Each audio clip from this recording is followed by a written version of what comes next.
Hey y'all, Melissa here at Twin Oaks Family Farm. Thanks for joining us. It's day 35 with our current flock of meat chickens. This is August 26, 2025, and we're very near the end of production raising this flock of meat chickens. They're going to the processor to be butchered and processed into poultry on day 37. That's what production agriculture is. We raise livestock that is in production specifically for producing meat. If we were in a 4-H or an FFA project, this is what we would call a terminal project, meaning it ends in the animal being used for production agriculture. So meat eaters out there, this is how we get meat. In general, it's raised in a production agriculture setting, and it could be a big, huge farm, or it could be a very small independent family farm like ours is. In this instance, we are raising Cornish Rock Cross meat chickens that are a hybrid kind of chicken bred specifically for producing poultry and bred specifically for converting feed to meat so efficiently that they can actually be start, grown, and finished for poultry in as little as 35 to 42 days. That can be done successfully, consistently, reliably, and predictably with Cornish Rock Cross meat chickens. On July 23rd, 2025, 35 days ago, as we're recording this, these chickens were the size of a chicken egg. Several examples of these birds. Wonderful size they've attained in 35 days. You could raise them longer than 5 weeks, than 6 weeks, but 5 or 6 weeks is long enough to have an appropriate size Cornish Rock Cross meat chicken ready for processing into poultry. If you continue to raise them and go out to 7 weeks, 8 weeks, 9 weeks, 10 weeks, we've heard of 11 weeks, 12 weeks, yes, you can do that. Yes, you're going to get a bigger and bigger bird. Yes, you're going to get a bigger and bigger finished whole chicken. But the point here is it's not necessary to do that. And the flip side of our emphasis on a 5-week or 6-week production schedule is that it not only maximizes the growth potential of these birds, but it also minimizes flock loss, and it contributes to quality of life for them. Because in instances where we do make that attempt to go 7 weeks, 8 weeks, 9 weeks, 10 weeks, 11 weeks, 12 weeks, we see more and more flock loss in those instances, and we see greater incidence of lack of mobility in those birds. These birds will continue to have a heavy appetite. They'll continue to grow rapidly. They'll continue to get heavier and heavier. And at some point, it is very likely that there's only so much their legs can take. Their nature is to be pretty sedentary at this point. When they're in their first week, in their second week, in their third week, they're still pretty active. They move around a lot. They want to move around a lot. They choose to move around a lot. As we get birds finishing week 3, into week 4, into week 5, approaching week 6, this is basically the behavior habit that we see out of Cornish Rock Cross meat chickens.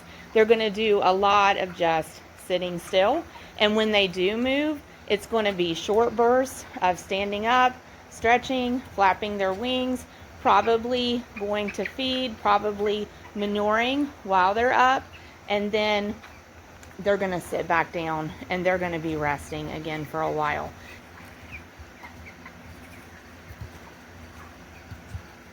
So we love to see them able to get up and down on their own. We would prefer to see them always standing at feeders and waters. Meat birds do that unless we absolutely get the trays up high enough that they have to stand up in order to use them. A lot of the time, meat birds are just going to sit down at the feeders. We're giving these birds a pass on that. The mobility of this flock overall is excellent. As you can see, they can stand up, they can move at will. None of them lack the ability to walk where they want to. None of them lack the ability to move. There are times you see meat birds grow either beyond what their legs can hold or grow faster than their legs can keep up with their growth. And there are instances where if that is going on in the production system, you can see birds of the Cornish Rock Cross meat chicken hybrid become immobile. And that's a top priority in our production system. Is we don't want to see that. We don't want to see birds become immobile. We want to see legs stay strong. We want to see them be able to get up, move at will. We want to see them have the mobility to get to food and water as they want to and as they choose to.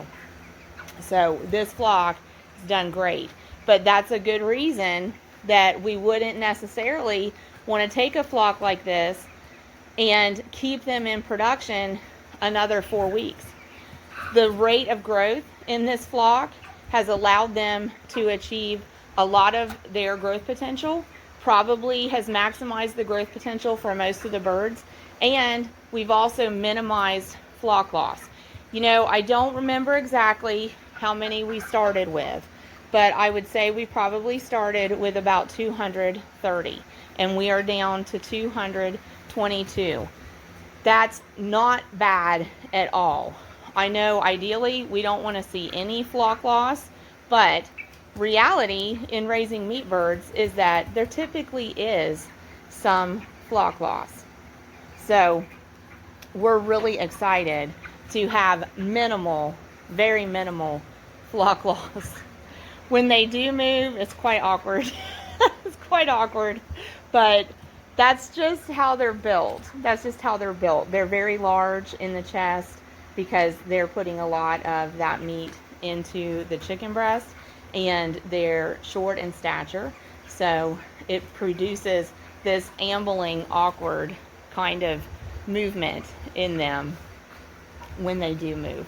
It's not because they're overgrown, it's not because they're immobile, it's because of form to function. So most anybody that has any livestock background at all definitely understands form to function.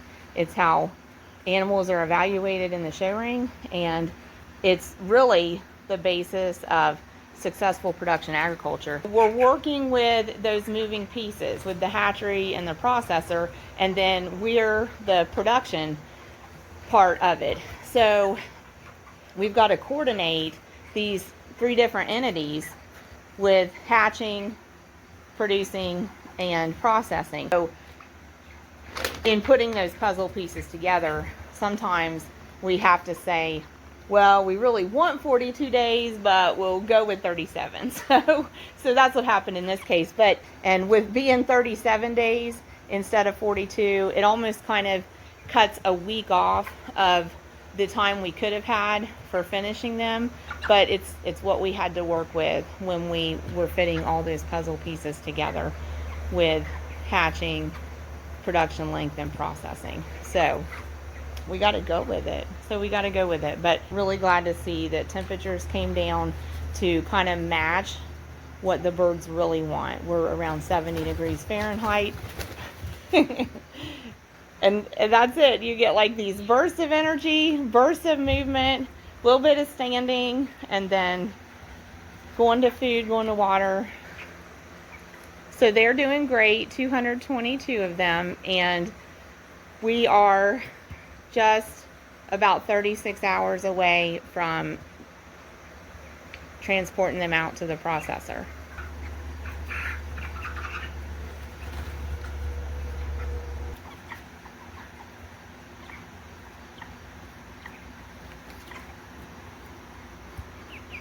So some shout outs to finish up here. Thanks for commenting on the video we did on these birds on day 34, to Jeff B in the USA, to Buck in the USA, to Mother Cluckers Chicken Farm, that's Debbie down in Florida, USA, and also to Backyard Boogie Homestead, that's a rising channel in the USA as well. Y'all, thank you for commenting. Viewers, check out Mother Clucker's Chicken Farm, the channel. Check out Backyard Boogie Homestead, the channel. And he had asked us, what are we going to do with the YouTube channel after we're done having meat birds? The honest answer is, I don't know yet. We are in a process of brainstorming, not only about the YouTube channel, but even about this space. This barn was built specifically for meat chickens. We're in a brainstorming process about the farm that we operate out of our home place. We are involved in an agricultural lifestyle and a family farm other than the farm at our home place as well. So we'll still have that agricultural connection and experience, but I want to maintain something right here at our home place that is a functioning farm. So we have a lot of planning to work on. But as I said, even this space, I've stood out there in the driveway looking at the barn and thinking, what are we going to do with that barn? I mean, it was made for meat chickens. It was designed for meat chickens. It was made specifically to do this. So I don't know, so many question marks there, but we will figure something out. We do want to maintain the YouTube channel to answer Jeff's question as directly as possible. We do want to maintain the YouTube channel. The content started with raising the meat chickens and showing people how we do that and encouraging people that these practices can be taken and used in homestead settings and can be scaled up and down to whatever size flock you want to produce. So we'll have to pivot from that content. But another important goal of our channel has always been awareness of agriculture and encouraging people to source foods directly from farmers and ranchers in their local area. So hopefully we can adjust on the channel to be able to continue working toward that goal. And hopefully we can pivot our farm operations to some new ventures and use that as content on our YouTube channel. So we'll try to do that. Jeff had mentioned, and also Debbie at Mother Clucker's Chicken Farm had mentioned, they didn't see the hype button. So it's the first time I've seen the hype feature here in August of 2025 on YouTube channels. I learned that YouTube is offering it on rising channels, so channels in a certain range of subscriber numbers. And I learned that as viewers, we can interact with a hype button 3 times a week, totally free at no charge. So it is there, but I thought it would just pop up. And I realized that you actually have to go into where you would press to leave a comment and interact with the comments toolbar by swiping left or right, and that will uncover the hype button where you can interact with that when it's revealed. So it is there. It's there on this channel on some videos. I've seen it on other channels. So if y'all are viewing, you can interact with that at least 3 times a week, totally free of charge. So help your content creators out that you enjoy watching with that. But it does take a little bit of looking to find it, apparently. So I've learned that. Thanks for the tip on that. And Backyard Boogie Homestead did share that they did hype that video from day 34 with these meat birds. Keep looking for it on videos you're watching that you want to promote on YouTube that way. And Backyard Boogie Homestead and Mother Clucker's Chicken Farm just shared encouragement and compliments, and we greatly appreciate that. And Buck's comment, he asked, what will we do with the crates that we have? So y'all have seen the livestock hauling crates that we have. So we have them stored hanging on the wall over there, and the temporary barrier wall that we actually have for the chickens' finish pen is made out of these crates. We have about 50 of these actually, and so we do have somebody who has first option on buying the crates if we can agree on terms. And they also inquired about the waters and feeders, actually, incidentally to that. So again, we'll have to come up with some pricing on those and see how negotiations go on those. Hello. But if we want to sell all the supplies from having raised the meat birds, like the crates and feeders and waters, it looks like we will be able to do that. So currently it looks like those are sold, is the plan. So we appreciate all of the comments. We appreciate y'all watching, and wanted to give shout outs to those viewers who had commented on that video from this flock's day 34. Those were the comments thus far on that video. We'll try to continue shout outs to folks who are interacting with our videos. That is something I've been trying to work up to remembering to do, and there's just always 1,000 things in my mind at any given time, so I have to work on focusing. But we appreciate y'all. The channel has come a long way. We hope we can keep it going, and we hope that you'll join us again. We will try to show y'all footage on this bird flock getting loaded and transported, and show you footage on the last flock that we raised. That will be from September 10th, 2025 to October 20th, 2025. So Heart Local Ag, wherever local is for you. That just means source foods from farmers and ranchers who produce them, and let us know in the comments what you're raising and growing for your own homestead. Thanks for supporting Twin Oaks Family Farm. God bless you.